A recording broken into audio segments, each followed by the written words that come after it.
is all for you, darling. 3 months here in the country will heal you. I believe there's a room upstairs. Why not a room downstairs, John? Be silly, darling. Plenty of light in there, come. The wallpaper. It's repulsive. It's only wallpaper. Good night, dear.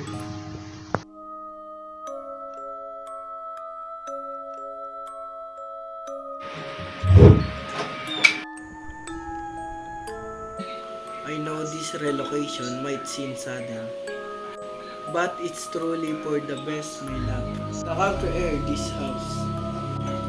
Everything you need to regain your strength. I appreciate your efforts, John, but it feels so isolated in here. I'm not sure I can adjust. Give it time, darling. It's a fresh start for us. Away from the hustle of the city. Away from all those distractions that hinder your recovery. I worry about the loneliness. What if I don't improve? You will, my dear. With rest and seclusion, your mind will heal. And this house, though it seems peculiar, now will become our sanctuary. Trust me. You need to rest more. But I feel I need something more than rest, John. I want to engage in activities, right? Or No, that's not what you need. I just feel suffocated. You're not well enough to make these decisions. You need to follow my instructions for your own good. Alright, John. I'll do as you say. John, I wish you'd let me go out today. You have no strength to go traveling. You're my only darling. You are my home. You must take care of yourself for my sake.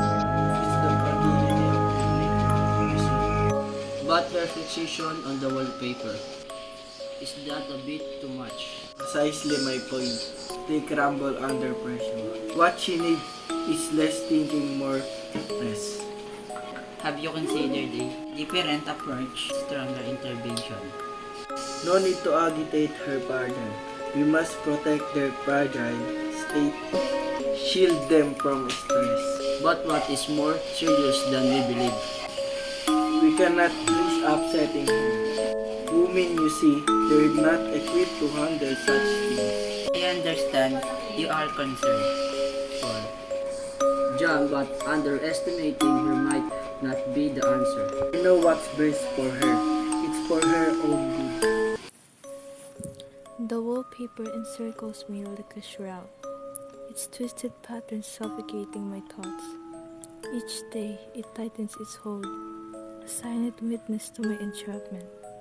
The bars on the window, the keyholes that mock my freedom, they're mirrored in this ghastly design. A maze of captivity woven into every fiber, trapping me within its intricate prison. I spent hours facing the lines, hoping to decipher its secrets, but it only reveals its madness. The creeping figures, the twisted shapes, they dance and taunt, echoing the confines of my own mind. John thinks it's just a figment of my imagination, a woman's fancy, but it breathes, it moves, it's alive in its made violence, a reflection of the oppression I endure, a sinister reflection of my reality. If only John could see beyond the surface, beyond his prescribed remedies, he would witness the struggle etched in every stroke of this wallpaper, the silent screams reverberating through its layers. My love, you've been at this for hours. You need to rest. Please, you must stop. It's not good for you to be consumed like this. I'm fine, John. I need to write. I need to express myself. But you've been at it non-stop. It's not helping you. This helps me. This is my solace. Trust me, I only want what's the best for you.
What the hell happened here?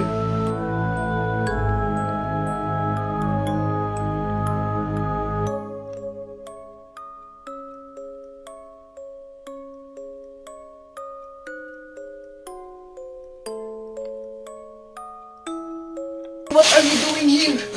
I have to free her. The woman in the wallpaper. It's only wallpaper. You don't understand. There's something behind it. Something trapped. Stop it! Enough! Help me free her.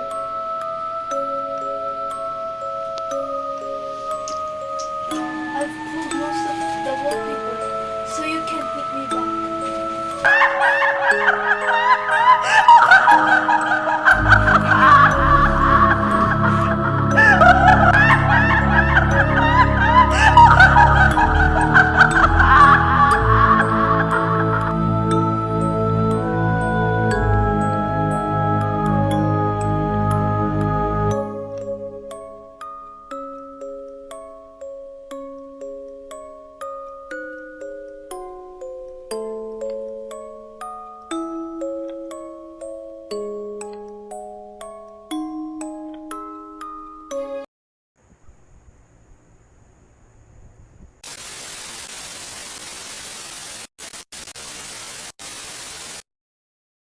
I understand you are concerned for well-being.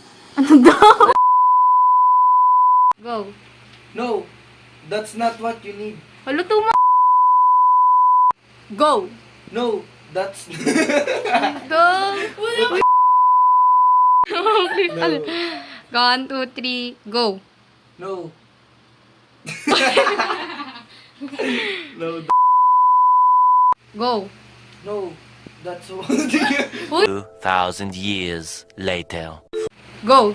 No, that's not what you need.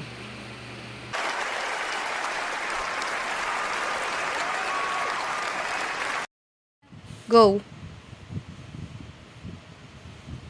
Malungkot pa, malungkot, sobrang lungkot.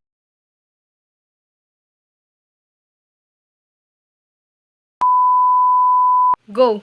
Trust me, I only want what's best for you.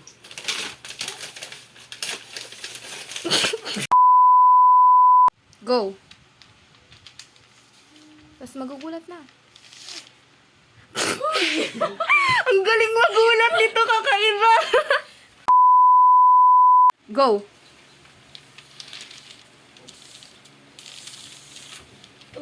Alo, ang cute niya magulat to. Gulat na. Yan. Go.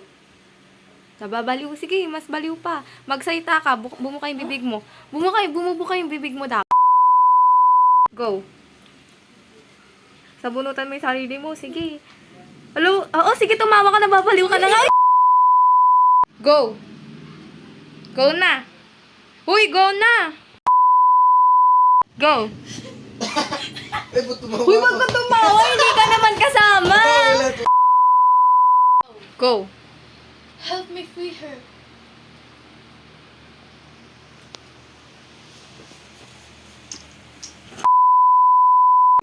Oo, okay na yun. Di ba masakit?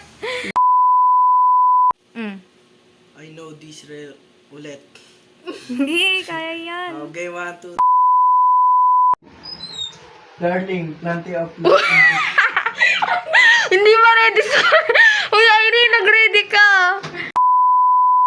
Darling, plenty of light. Ano ba na? Hello? Ba't kalayo niya? Ganun talaga, okay lang yun.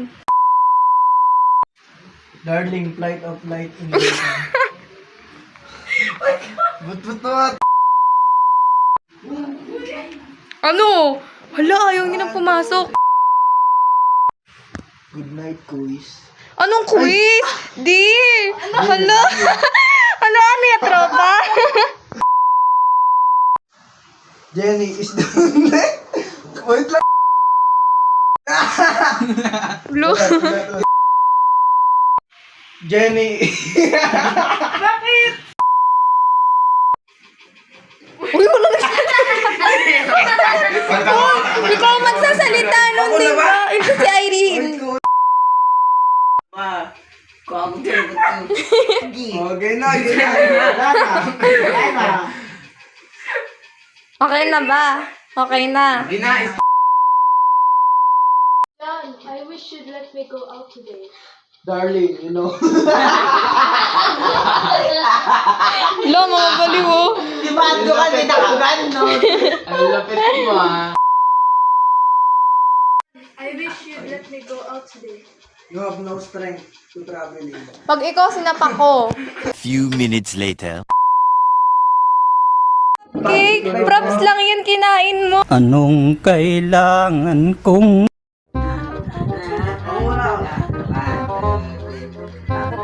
Ay, ikaw muna, ikaw muna.